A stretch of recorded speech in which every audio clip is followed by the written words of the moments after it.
Okay so students, आज जो हम टॉपिक डिस्कस करने वाले हैं वो लोकोमोशन मूवमेंट है और इसको हम लोग पर्टिकुलरली पूरा लेक्चर जो है वो हिंदी में होगा, हिंदी मीडियम के बच्चों के लिए ये है ना।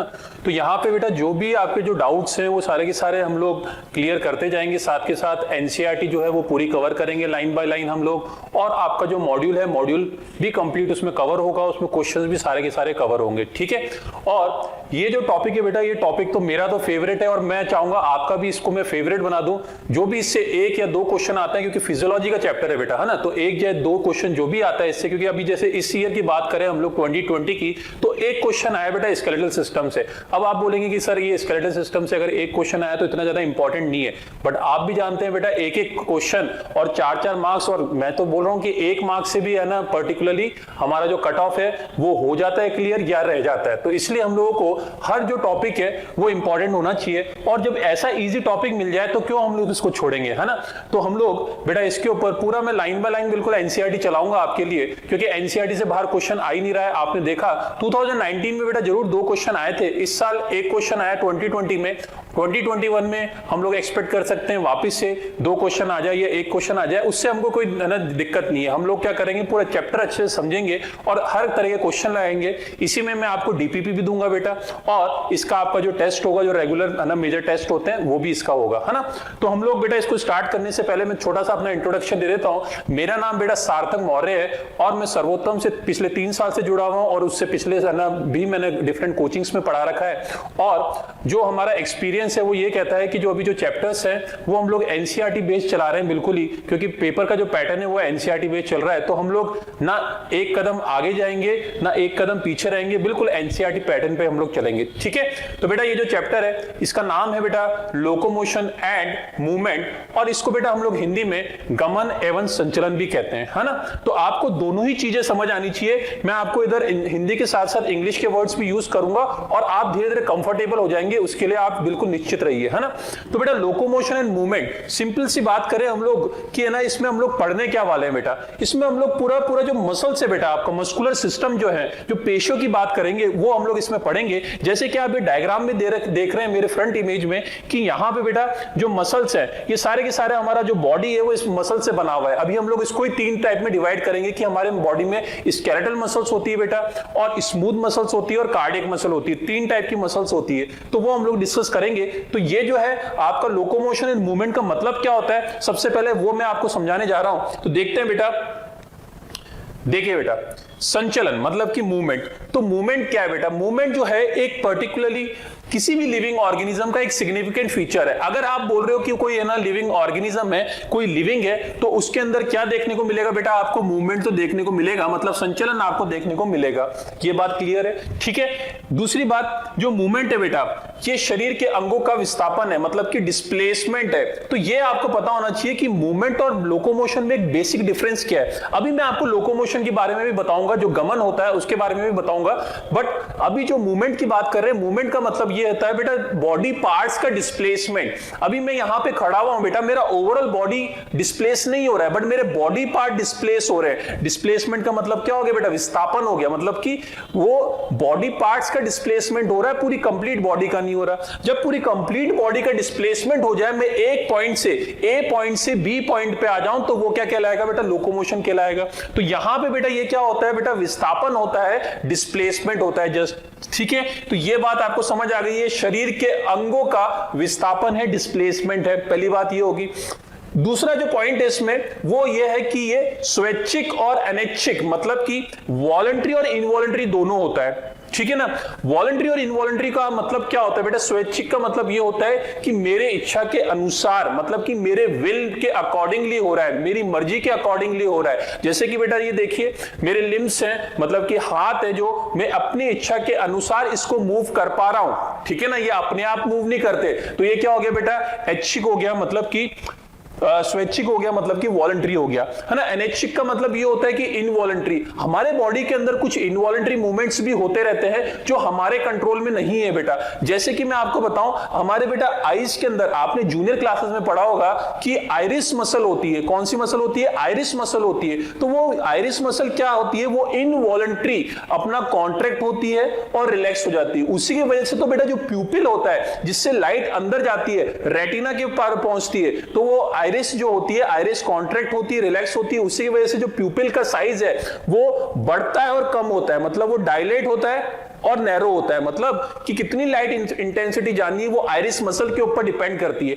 अब मैं आपसे पूछूं अगर कि ये जो आइरिस मसल है बेटा वो क्या होगी? वो वॉलंटरी होगी या इनवॉलंटरी? क्या उसको आप कंट्रोल कर सकते हैं? नहीं सर, उसको कंट्रोल नहीं कर सकते। जैसे कि हाथ की मसल्स को तो सर मैं कंट्रोल कर सकता हूं, मेरे आइरिस मसल को नहीं कर सकता। चलिए एक एग्जांपल और लेते हैं हम लोग। बेटा हमारे ईसोफेगस जो होता है, हमारी जो फूड पाइप है बेटा, हम लोग जो फूड को एनगल्फ करते हैं तो क्या होता है, ईसोफेगस के अंदर जो मसल्स होती है, जो पेशियां होती है, उसके अंदर एक पेरिस्टेल्सिस मूवमेंट होता है। पेरिस्टेल्सिस मूवमेंट का मतलब क्या होता है? जो फूड है इस मसल में इस तरह से संकुचन होता है, उस संकुचन की वजह से क्या होता है, फूड आगे की तरफ में स्टमक की तरफ मूव करता है। तो क्या वो पेरिस्टेल्सिस मूवमेंट आप कंट्रोल कर पाते हैं? नहीं सर, उसको भी कंट्रोल नहीं कर पाते। तो इसका मतलब कि जो मूवमेंट है, मूवमेंट ऑफ मसल, जैसे कि ये मूवमेंट ऑफ मसल है ये वॉलंटरी है, और वैसे ही एक मूवमेंट ऑफ मसल्स जो हो गया हमारे ईसोफेगस के अंदर, आइरिस मसल जो हो गई, वो क्या हो गया बेटा? वो इनवॉलंटरी हो गया। तो इसलिए जो मूवमेंट जो होगा वो वॉलंटरी भी होगा, इनवॉलंटरी भी होगा। क्या ये बात क्लियर हो गई है आपको? अभी मैं आपको लोकोमोशन में बताऊंगा कि locomotion is always voluntary, always voluntary. अगर अभी मैं यहां पे खड़ा हूं तो जब तक मैं नहीं चाहूंगा तो मैं ए पॉइंट से बी पॉइंट पे नहीं आऊंगा, तो वो क्या होगा बेटा? ऑलवेज वॉलंटरी होगा। तो ये बेसिक डिफरेंस जो डिफरेंस है वो आपको ध्यान रखना है कि मूवमेंट क्या होता है? डिस्प्लेसमेंट ऑफ बॉडी पार्ट होता है। बॉडी पार्ट, शरीर के अंगों का क्या होता है? विस्थापन होता है। लोकोमोशन क्या होता है? कंप्लीट बॉडी का डिस्प्लेसमेंट होता है। ये वॉलंटरी और इनवॉलंटरी दोनों होता है। और जो पर्टिकुलरली आपका लोकोमोशन है वो क्या होता है बेटा? हमेशा वॉलंटरी होता है। ये दो पॉइंट हम लोगों ने क्लियर कर लिए, ठीक है। इसके बाद में आ जाइए बेटा, संचलन जीवों की एक महत्वपूर्ण विशेषता है, ये मैंने आपको बता दिया है बेटा कि मूवमेंट जो होगा, कोई भी लिविंग ऑर्गेनिज्म है, अगर हम लोग बोल रहे हैं कि ये लिविंग है तो उसके अंदर मूवमेंट तो देखने को ही मिलेगा, ठीक है ना। कोई भी लिविंग ऑर्गेनिज्म, चाहे वो सिंगल यूनिसेलुलर ऑर्गेनिज्म हो गया, अमीबा हो गया, बैक्टीरिया हो गया, या फिर मल्टी सेलुलर ऑर्गेनिजम्स हो गए जैसे प्लांट्स हो गए, एनिमल्स हो गए, तो उसके अंदर क्या देखने को मिलेगा बेटा? आपको मूवमेंट तो देखने को मिलेगा ही। क्या ये बात क्लियर है? ठीक है, तो ये पॉइंट भी हमारा क्लियर हो गया।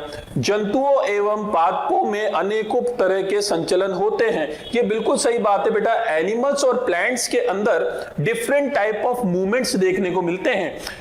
एनिमल्स के अंदर बेटा, एक इधर मैं एक पॉइंट और बता रहा हूं आपको, अगर मैं आपसे पूछूं बेटा कि एनिमल्स के अंदर क्या लोकोमोशन एंड मूवमेंट दोनों होता है? क्या एनिमल्स के अंदर, जंतुओं के अंदर संचलन एवं गमन दोनों होता है? तो आपका आंसर क्या होगा बेटा? हाँ सर, दोनों होता है। एनिमल्स हम लोग हो गए बेटा, हम लोगों के अंदर मूवमेंट भी हो रहा है और लोकोमोशन भी हो रहा है, मतलब डिस्प्लेसमेंट ऑफ बॉडी पार्ट्स भी हो रहा है और डिस्प्लेसमेंट ऑफ बॉडी भी हो रहा है। ये बात क्लियर है आपको? ठीक है। और अगर मैं आपसे पूछूं कि बेटा पादपों में, मतलब कि प्लांट्स के अंदर क्या लोकोमोशन एंड मूवमेंट दोनों हो रहा है? क्या प्लांट्स के अंदर लोकोमोशन एंड मूवमेंट दोनों हो रहा है? तो आपका जवाब रहेगा नहीं सर, प्लांट्स के अंदर मूवमेंट तो देखने को मिलता है, लोकोमोशन देखने को नहीं मिलता।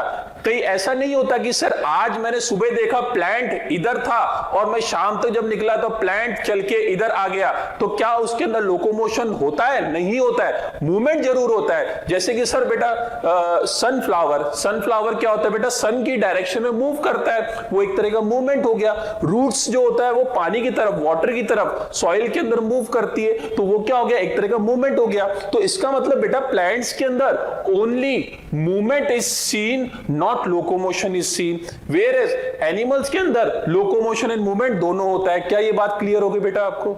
ठीक है। इसके बाद में आ जाइए नेक्स्ट पॉइंट के ऊपर। अमीबा एक कोशिक जीव में जीव द्रव्य का प्रवाही संचलन इसका एक साधारण रूप है। बिल्कुल सही बात है बेटा।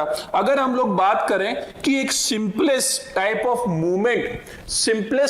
मूवमेंट किसके अंदर देखने को मिलता है? बेटा हमारी बॉडी तो बहुत कॉम्प्लेक्स है, ठीक है ना। हमारी बॉडी तो कॉम्प्लेक्स है, मल्टी सेलुलर है, और अमीबा क्या होता है बेटा, एक सिंगल है ना सेल का बना हुआ होता है, यूनिसेलुलर होता है। तो उसके अंदर जो मूवमेंट देखने को मिलता है वो एक तरह का क्या होगा, एक सिंपल फॉर्म ऑफ मूवमेंट होगा, मतलब कि एक साधारण रूप होगा किसका, मूवमेंट का। सबसे सिंपलेस्ट फॉर्म किसके अंदर होता है, अमीबा के अंदर होता है। बिल्कुल ये एनसीईआरटी की लाइन ही है, ठीक है ना। मैं आपको इधर ही कह दूं बेटा, आप ये पढ़ते जाइए, एनसीईआरटी बगल में खोल के बैठे रहिए, ठीक है। आपको एनसीईआरटी के एक एक लाइन में क्लियर करवाते जाऊंगा, कोई टेंशन लेने की जरूरत नहीं है कि सर आप ये लेक्चर समझाएंगे उसके बाद में मैं एनसीईआरटी पढ़ूंगा, नहीं।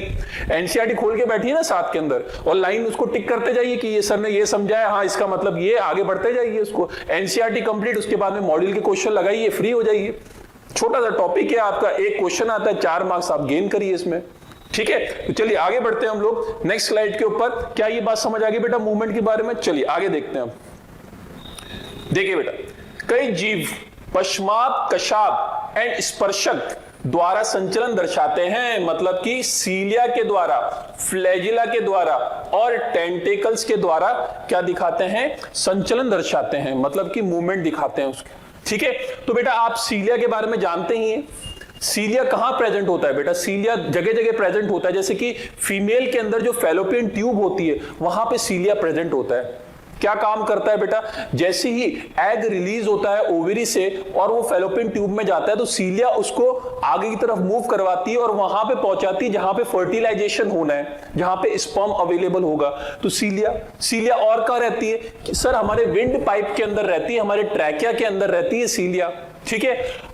फ्लैजिला कहां होता है, फ्लैजिला के अलग अलग तरीके हो गए बेटा। जैसे हमारे स्पॉन्जेस, एनिमल डाइवर्सिटी में हम लोग स्पॉन्जेस के बारे में पढ़ते हैं, वहां पे स्पॉन्जेस में जो स्पोंगोसील बताया जाता है वहां पे फ्लैजिला प्रेजेंट होता है। चलिए स्पॉन्जेस छोड़ दीजिए, हमारे अंदर इस फ्लैजिला कहां होता है, तो बेटा मेल के अंदर जो शुक्राणु होते हैं, जो स्पर्मेटोजोआ होता है उसके अंदर क्या होता है बेटा, फ्लैजिला होता है, ठीक है। इसके बाद में टेंटिकल्स कहां देखने को मिलते हैं, टेंटिकल्स ह्यूमंस के अंदर तो देखने को नहीं मिलते हैं, ये चीज आपने पढ़ रखी बेटा निडेरिया के अंदर, सिलिंट्रेटा के अंदर, जो सेकंड फाइलम पढ़ाया जाता है आपको एनिमल डाइवर्सिटी का, वहां पे आपने पढ़ रखी है। इसका एग्जांपल बेटा हाइड्रा हो गया, ठीक है ना। हाइड्रा के अंदर टेंटिकल्स देखने को मिलते हैं। तो मैंने आपको एग्जांपल जो जो बता दिए वो मैं इधर लिख रहा हूं। तो इसका एग्जांपल हो गया बेटा हाइड्रा,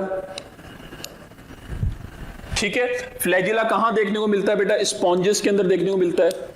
इसको अभी हम लोग थोड़ा सा और डिटेल में डिस्कस करेंगे। स्पॉन्जेस के अंदर देखने को मिलता है। और सीलिया कहां देखने को मिलता है बेटा, सीलिया अगर हम लोग लोअर लिविंग ऑर्गेनिज्म की बात करें तो पैरामेशियम में देखने को मिलता है।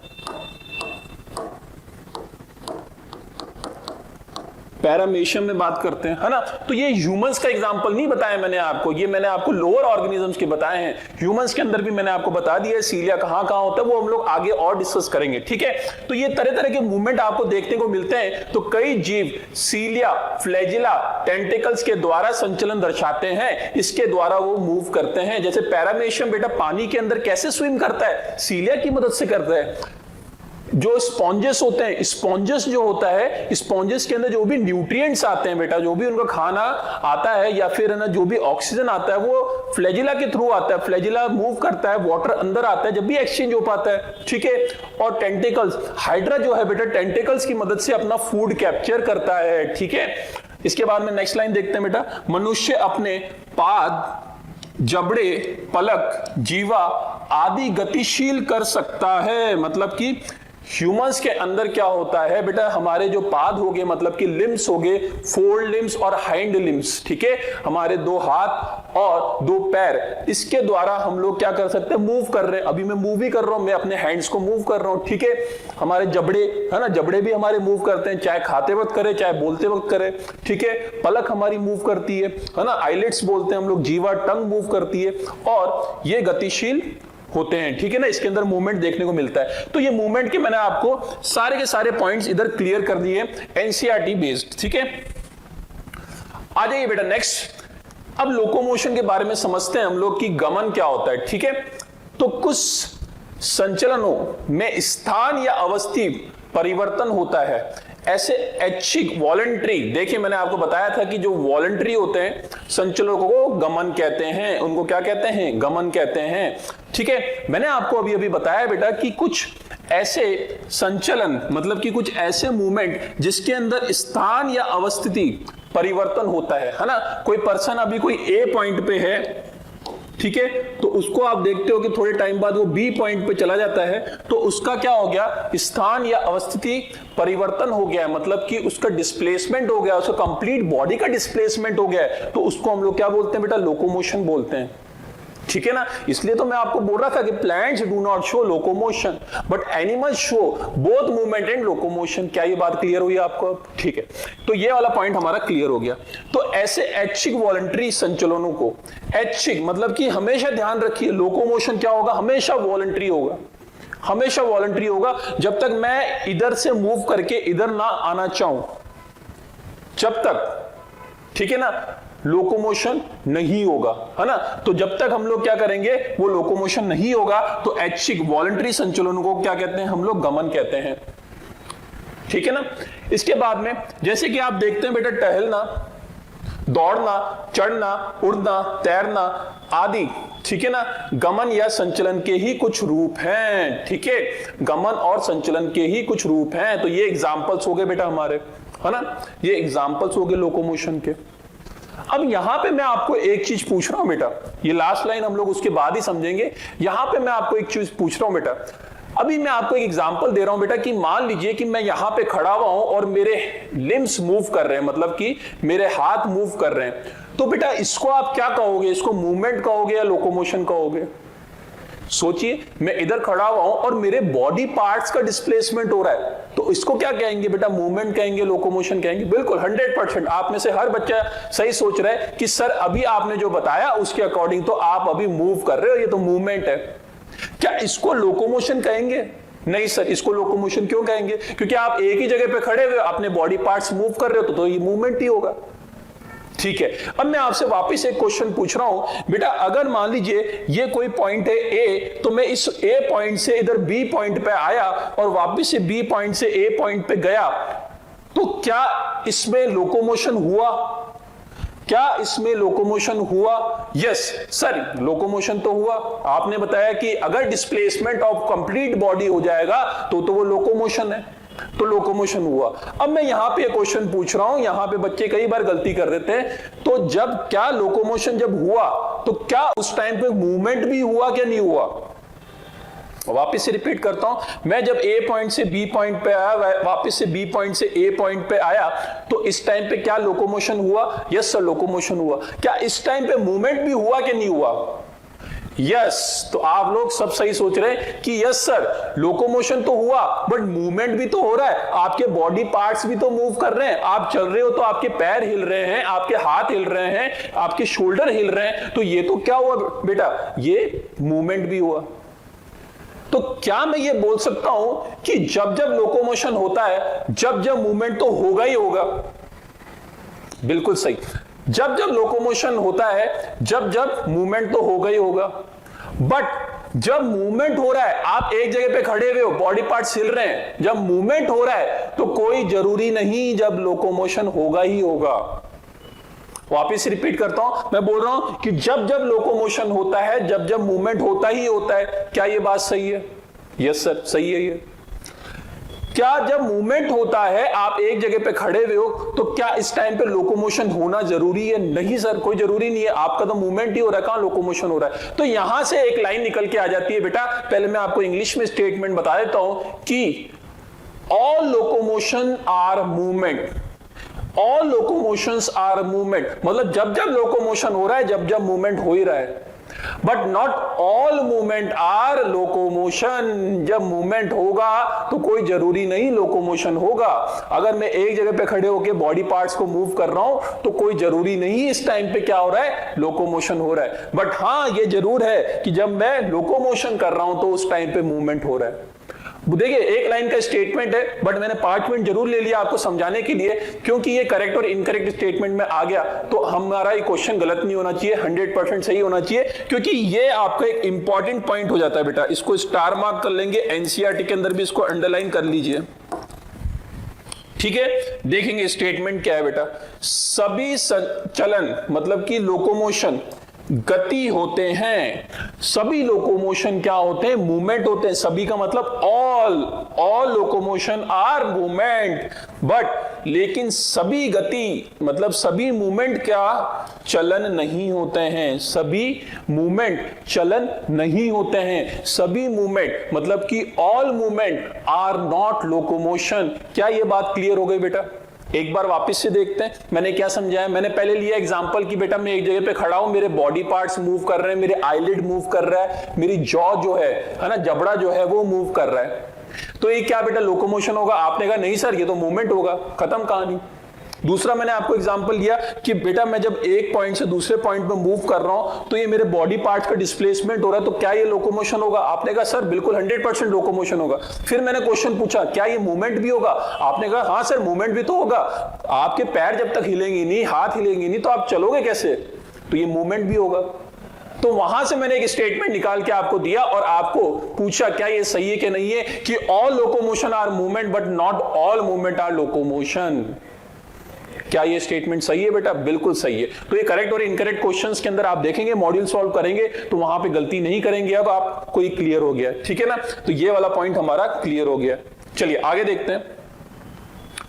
अब आ जाइए बेटा गति के प्रकार। हम लोगों ने बेटा इंट्रोडक्शन का जो पैराग्राफ था आपका, चैप्टर नंबर 20 हम लोग डिस्कस कर रहे हैं। इंट्रोडक्शन का जो पैराग्राफ था वो कंप्लीट करा है। अब हम लोग फर्स्ट पैराग्राफ जो है जिसमें आपको ये पॉइंट दे रखा है कि गति के प्रकार मतलब कि टाइप्स ऑफ मूवमेंट डिस्कस करने वाले हैं हम लोग, कि हमारे शरीर के अंदर, ह्यूमंस के अंदर कितने तरह के मूवमेंट होते हैं।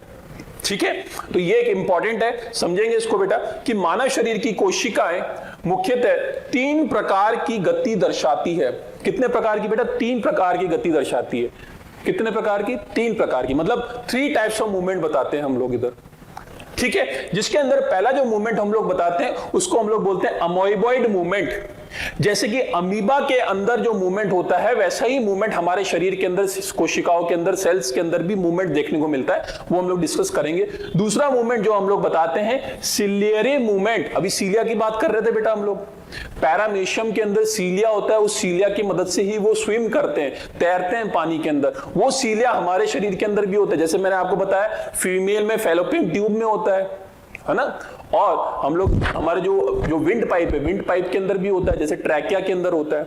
ठीक है, तो वहां पे सीलिया होते हैं। तो अमीबिया मूवमेंट, पश्माबी, सिलेरी मूवमेंट हो गया।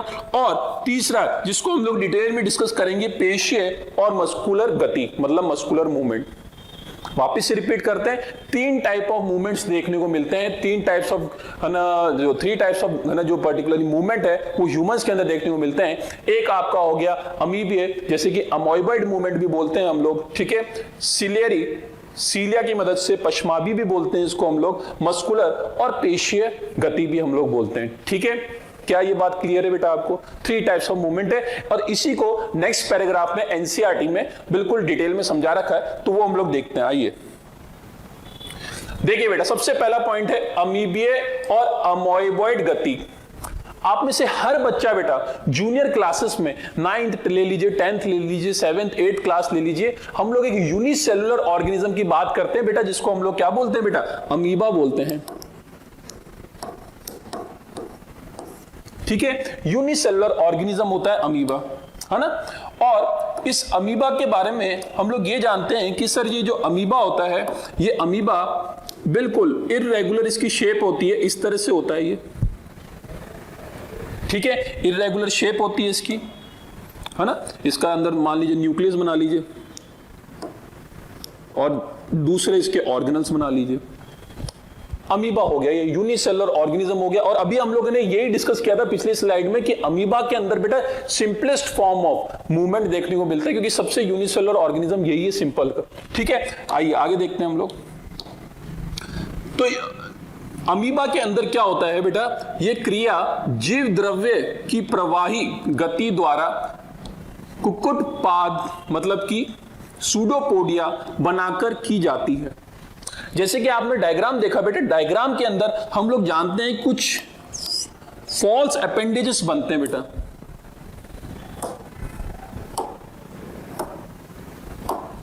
देखिए बेटा, ये जो है, ये वाला जो पार्ट है ये हमारा हो गया सूडोपोडिया,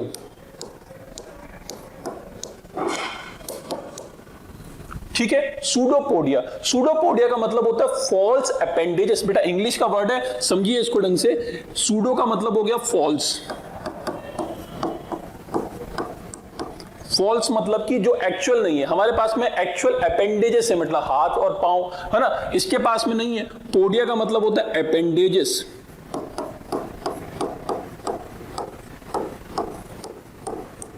ठीक है, इतनी बात क्लियर हो गई बेटा आपको, है ना। तो ये जो अमीबाइड मूवमेंट होता है, अमीबाइड गति होती है, या फिर इस अमीबा को मूव करना है तो वो किसकी मदद से करेगा? वो सूडोपोडिया की मदद से करेगा। सूडोपोडिया मूव करेंगे, सूडोपोडिया बनेंगे और उसकी वजह से वो गति करता है। ठीक है, और ये किसकी वजह से हो पाता है? क्योंकि इसके अंदर बेटा, इसके अंदर बेटा जो इसका जो साइटोप्लाज्म होता है, ठीक है, जो इसका जो साइटोप्लाज्म होता है, इसके साइटोप्लाज्म में बेटा कुछ फिलामेंट्स होते हैं। ठीक है, इसके साइटोप्लाज्म में क्या होते हैं? कुछ फिलामेंट्स होते हैं। देखिए इस तरह से कुछ फिलामेंट्स होते हैं। अभी क्योंकि बेटा ये जो चैप्टर है, ये चैप्टर जो पूरा जो बेस्ड है वो किसके ऊपर बेस्ड है कि हम लोग अभी मसल का कॉन्ट्रैक्शन समझेंगे। हम लोग देखेंगे कि मसल जो होती है वो कॉन्ट्रैक्ट जब होती है, उसमें जो संकुचन होता है वो किसकी मदद से होता है? वो किसकी मदद से होता है बेटा? वो प्रोटीन्स की मदद से होता है। जो मसल्स सेल्स के अंदर आपको प्रोटीन्स दिखते हैं, वो प्रोटीन ही कॉन्ट्रैक्शन में मदद करते हैं। तो ये जो आप जो देख रहे हैं बेटा, ये फिलामेंट्स होते हैं, है ना, इनको हम साइटोफिलामेंट्स भी बोलते हैं। क्या बोलते हैं बेटा? इसको साइटोफिलामेंट्स भी बोलते हैं।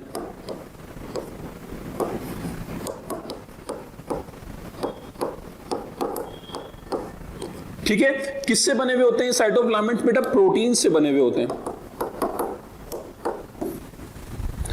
साइटोफिलामेंट्स प्रोटीन से बने हुए होते हैं। ऐसे लंबे लंबे फिलामेंट्स होते हैं, किससे बने होते हैं? प्रोटीन से बने हुए होते हैं। और इसी प्रोटीन्स में बेटा, इसी प्रोटीन की वजह से इसमें कॉन्ट्रैक्शन होता है, रिलैक्सेशन होता है। अब मान लीजिए इसके अंदर मान लीजिए कॉन्ट्रैक्शन होगा तो इसका जो साइटोप्लाज्म है, क्या बेटा इसका जो साइटोप्लाज्म है, क्या उसके अंदर मूवमेंट नहीं होगा? क्या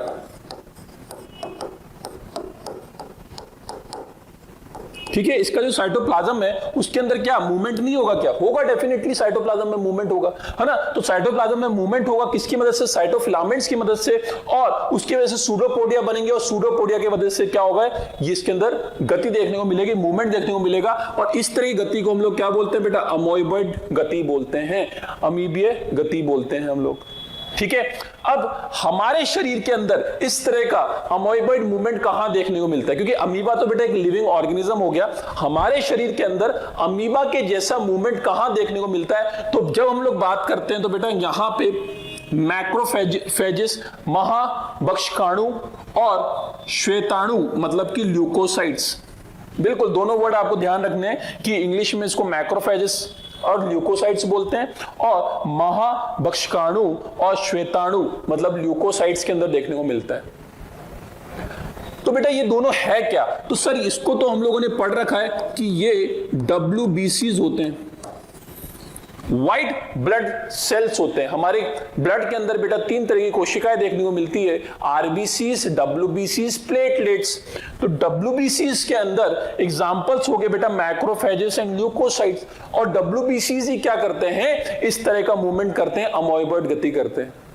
और क्यों नहीं करेंगे बेटा? देखिए, अगर मैं आपसे पूछूं कि बेटा ये जो सेल्स हैं, ये जो कोशिकाएं वो कहां रहती है, तो आप बोलोगे सर वो तो ब्लड वेसल्स के अंदर रहती है। ठीक है, रक्त नलिकाएं जो होती है उसके अंदर रहती है। अब मान लीजिए कि मैं बोलूं कि जो इन्फेक्शन है, कोई बैक्टीरिया है बेटा, वो हमारे शरीर के अंदर गया है, वो बीमार कर सकता है हमको, वो किसी टिश्यू साइड में जाके बैठा हुआ है और वहां पे वो मल्टीप्लाई कर रहा है। तो ये जो है इनका काम है कि उसको डिस्ट्रॉय करना, उसको खत्म करना। तो ये जो सेल्स हैं ये ब्लड वेसल्स से निकल के टिश्यू साइड में जाएगी, जहां पे टिश्यूज है वहां पे जाएगी। तो उसके लिए उसको क्या करना होगा बेटा? अमोइबॉइड मूवमेंट करना पड़ेगा, अमोइबॉइड गति करनी पड़ेगी, उसी के थ्रू वो जा पाएगी। और वहां पे जाके वो क्या करती है बेटा? फैगोसाइटोसिस करती है, मतलब उस बैक्टीरिया को खा जाती है और उसको डिस्ट्रॉय कर देती है, जो मैं आपको अगली स्लाइड में दिखाने वाला हूं। देखिए बेटा, एक सिंपल सा डायग्राम मैं आपको बता रहा हूं। यहां पे देखिए बेटा, एक बैक्टीरिया आपको देखने को मिल रहा है। ठीक है, अगर ये डायग्राम क्लियर नहीं दिख रहा है बच्चे को तो मैं एक एक लेबलिंग बता रहा हूं। इधर आपको बैक्टीरिया देखने को मिल रहा है, ये रेड कलर का। ये जो है बेटा, ये आपके मैक्रोफेजेस हो गए। ठीक है, क्या हो गए? ये मैक्रोफेजेस हो गए।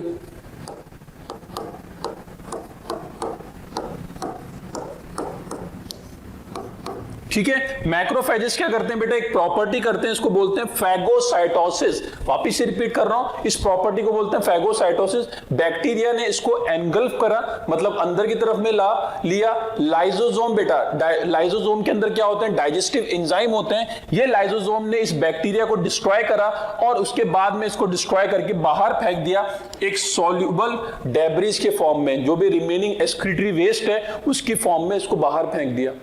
तो ये जो प्रॉपर्टी बेटा मैक्रोफेजेस की प्रॉपर्टी है। और जैसे कि आप देख पा रहे हैं, ये देखिए ये जो स्ट्रक्चर बन रहे हैं इधर,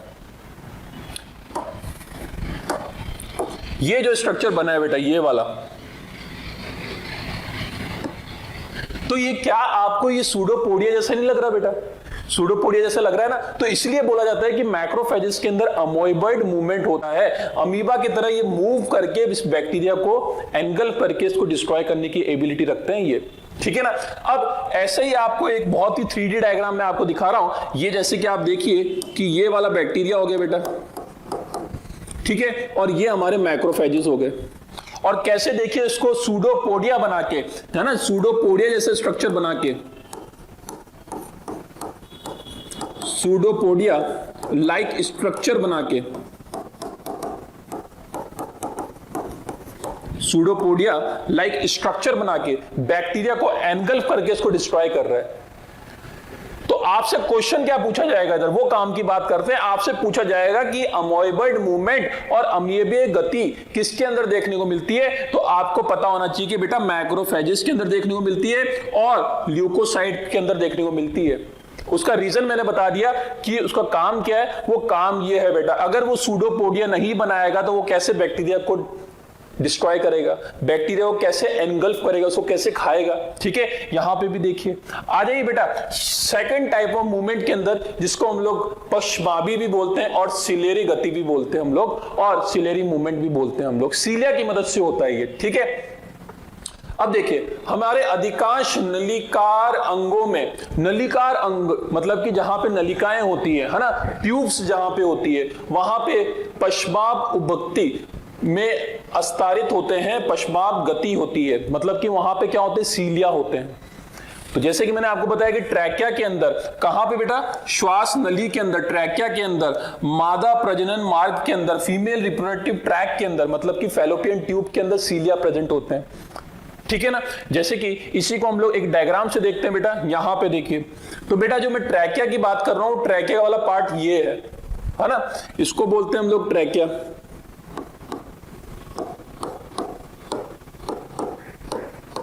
ठीक है, इसके अंदर क्या होते हैं बेटा, सीलिया प्रेजेंट होते हैं। यहां पे देखिए ये फीमेल रिप्रोडक्टिव सिस्टम है, ये जो पार्ट है बेटा ये क्या है, फैलोपियन ट्यूब है।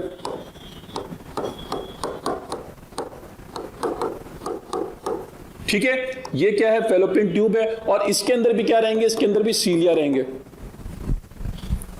यहां पे सीलिया क्या काम होगा बेटा, कोई भी आप डस्ट पार्टिकल, कोई भी मिट्टी का कण या फिर बैक्टीरिया, कोई भी जीवाणु आपके शरीर के अंदर जाता है, किसके थ्रू, विंड पाइप के थ्रू, है ना, श्वास नलिकाएं के थ्रू जैसे ही वो अंदर जाता है तो वो कहां हो जाएगा बेटा, यहां पे चिपक जाएगा। क्योंकि यहां पे क्या होता है बेटा, म्यूकस की लाइनिंग होती है, यहां पे एक चिपचिपा सा पदार्थ होता है जो पूरी हमारी विंड पाइप को लाइन करता है, वहां पे जाके चिपक जाएगा। अब उसको वापस से ऊपर आने के लिए क्या होगा, सीलिया चाहिए होगा, तो सीलिया वहां पे मूव करेंगे, सीलिया मूव करेंगे तो वो धीरे धीरे क्या आ जाएगा बेटा, ऊपर आ जाएगा, और वो हमारे माउथ के थ्रू या फिर नोज के थ्रू वो बाहर आ जाता है।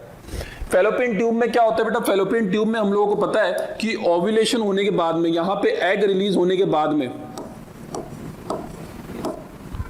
एग रिलीज होने के बाद में ये एग क्या कहां जाता है बेटा, फैलोपियन ट्यूब में चला गया, मान लो इधर चला गया। अब इसको आगे बढ़ने के लिए बेटा यहां पे, क्योंकि एग के पास में तो ना सीलिया ना फ्लैजिला है, तो इसको मूवमेंट कौन देगा, इसको मूवमेंट देने के लिए बेटा यहां पे अंदर की तरफ में सीलिया होते हैं, अंदर की तरफ में यहां पे सीलिया प्रेजेंट होते हैं। ये पूरी इसकी इनर लाइनिंग किससे बनी हुई होती है, सीलिया से बनी हुई होती है। तो वो सीलिया मूव करते जाते हैं और ये एग अपना आगे मूव करता जाता है। एग मान लीजिए वो चल के फिर पर्टिकुलरली यहां आ जाएगा, और यहां पे अगर स्पर्म अवेलेबल रहे तो फर्टिलाइजेशन हो जाएगा, क्योंकि स्पर्म के पास तो फ्लैजिला होता है। अगर स्पर्म की बात करें हम लोग तो स्पर्म के पास तो फ्लैजिला होता है। ठीक है, अगर मान लीजिए इधर यहां पे स्पर्म्स जो हैं वो यूट्रस के थ्रू मूव कर रहे हैं तो इसके पास तो फ्लैजिला हो गया। बट यहां पे एग के पास में ना फ्लैजिला है ना सीलिया है, तो एग को मूव करने के लिए यहां पे फैलोपियन ट्यूब में क्या होता है, सीलिया होता है। ठीक है, तो यहां पे जो श्वास नली होती है, ट्रैकिया होता है, में पश्माबों की समन्वित गति से, है ना, वायुमंडलीय वायु के साथ प्रवेश करने वाले धूल कणों, है ना, जो भी मिट्टी होती है या फिर डस्ट होती है या फिर बाह्य पदार्थों को हटाने में मदद मिलती है। किसकी मदद से बेटा, सीलिया की मदद से। अब आ जाइए नेक्स्ट पॉइंट पे, मादा प्रजनन मार्ग में क्या होता है, डिंब का मतलब कि एग का परिवहन पश्चात गति की सहायता से ही होता है। तो दोनों एग्जांपल मैंने बता दिए, और मैं आपको इधर लिख के कह रहा हूं बेटा, आप एक चैप्टर पढ़ते हैं एनिमल टिश्यू और एक चैप्टर ये है, चाहे वो क्वेश्चन उधर से बने चाहे ये क्वेश्चन इधर से बने, एग्जामिनर का फेवरेट क्वेश्चन है ये कि सीलिएटेड एपिथेलियम या फिर पश्माबी गति कहां देखने को मिलती है, और आपको 100% ऑप्शन में ट्रैकिया और फैलोपियन ट्यूब देखने को मिलेगा। बिल्कुल दिमाग में फिट कर लीजिए, आपके काम आएगा ये।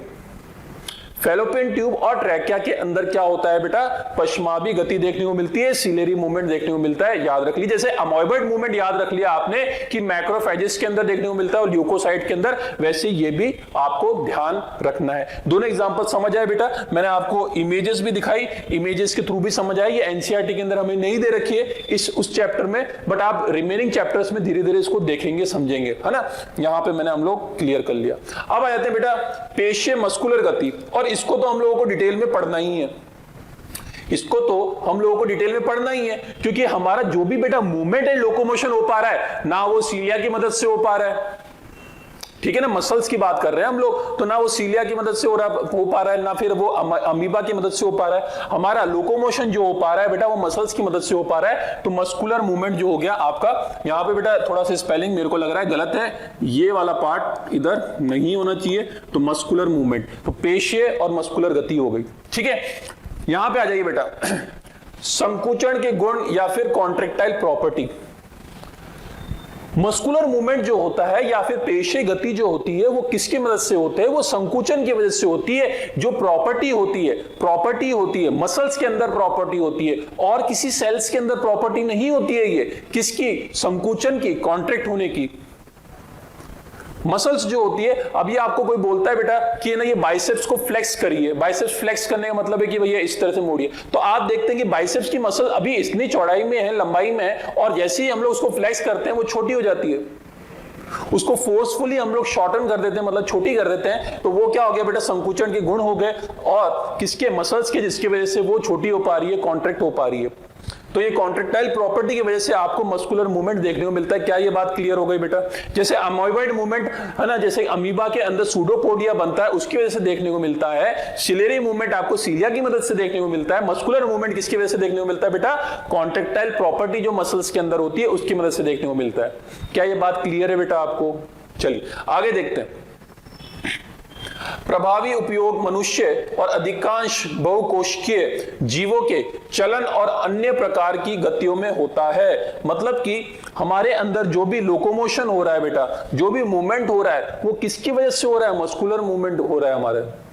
अभी मैं आपको ये लिख पा रहा हूं, मैं बोल पा रहा हूं, वो किसकी वजह से हो रहा है? मसल्स की वजह से हो रहा है। आप अगर ढंग से समझें तो ये जो मसल्स हैं बेटा, ये जो हमारी जॉ में मसल्स जो हैं, जबड़े में जो मसल्स हैं, पेशियां हैं, उसमें कॉन्ट्रैक्शन हो रहा है और रिलैक्सेशन हो रहा है। वो कॉन्ट्रैक्ट हो रही है, वो रिलैक्स हो रही है, उसकी वजह से आपको क्या देखने को मिल रहा है बेटा? एक तरह का मूवमेंट देखने को मिल रहा है। अगर मैं चल रहा हूं तो बेटा मेरे जो पैरों में जो मसल्स है उसके अंदर कॉन्ट्रैक्शन हो रहा है, रिलैक्सेशन हो रहा है, उसकी वजह से मेरे को क्या देखने को मिल रहा है? आपको मस्कुलर मूवमेंट देखने को मिल रहा है। तो यहां पे आप देखिए बेटा किस तरह का आपके बॉडी के अंदर जो पादों, जो पर्टिकुलरली लिम्स हो गए, जबड़ों के अंदर, जीवा के अंदर, तो तरह तरह की जो गति और आपको देखने को मिलती है, वो किसकी वजह से देखने को मिल रही है? आपको मस्कुलर मूवमेंट की वजह से देखने को मिल रही है। ये बात हमको इधर क्लियर हो गई है।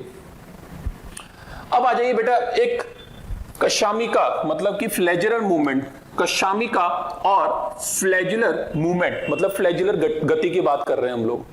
अब हमारे जो बेटा एनसीईआरटी के अगर अंदर आप ढंग से पढ़ेंगे, सेकंड पैराग्राफ में आपको दे रखा है कि 3 मेन टाइप्स ऑफ मूवमेंट, अमीबिय हो गया, सिलेरी हो गया और आपका मस्कुलर हो गया। बट जब नेक्स्ट पैराग्राफ जैसी आप पढ़ेंगे जिसमें हेडिंग आपकी दे रखी मसल्स, उसमें हेडिंग के अंदर आपको दे रखा है बेटा फ्लैजुलर गति भी दे रखा है। तो यहां पे मैं आपको एक क्वेश्चन आपको बता दूं कि अगर आपसे पूछे कि 3 main types of movement in human, तो बेटा 3 ही होगा, वो अमीबिया होगा, सिलेरी होगा और मस्कुलर होगा, है ना। तो आपको आंसर एनसीईआरटी के अकॉर्डिंगली देना है। बट 4 टाइप्स ऑफ मूवमेंट भी ये है आपका फ्लैजिलर मूवमेंट। किसकी मदद से होगा बेटा? फ्लैजिला की मदद से होगा। इसमें फ्लैजिला का रोल रहेगा और इसको डायरेक्टली हम लोग देखते हैं कि शुक्राणु के अंदर देखने को मिलता है हमको, ये है ना, यूग्लिना के अंदर देखने को मिलता है और स्पंज के अंदर देखने को मिलता है। देखते हैं बेटा डायग्राम के थ्रू इसको। ये देखिए, इससे बढ़िया डायग्राम क्या होगा? आप देख पा रहे हैं बेटा शुक्राणु, है ना, ये हेड पार्ट हो गया और ये वाला जो पार्ट है, ये वाला जो पार्ट है, जो टेल वाला पार्ट है, इसको क्या बोलते हैं बेटा? बताइए। इस वाले पार्ट को, इस वाले पार्ट को और इतने सारे जो आपको शुक्राणु दिख रहे हैं, इस वाले पार्ट को क्या बोलते हैं बेटा? इसको बोलते हैं फ्लैजिला। किसमें हेल्प करेंगे बेटा? स्पर्म के मूवमेंट में हेल्प करेंगे। स्पर्म मूव कर पाता है इसकी वजह से, ठीक है, फ्लैजिला।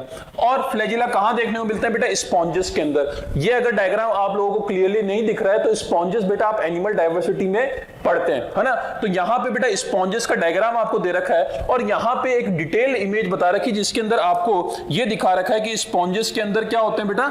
ये इधर आपके देखिए, ये जो है ये आपके फ्लैजिला है, ये फ्लैजिला है।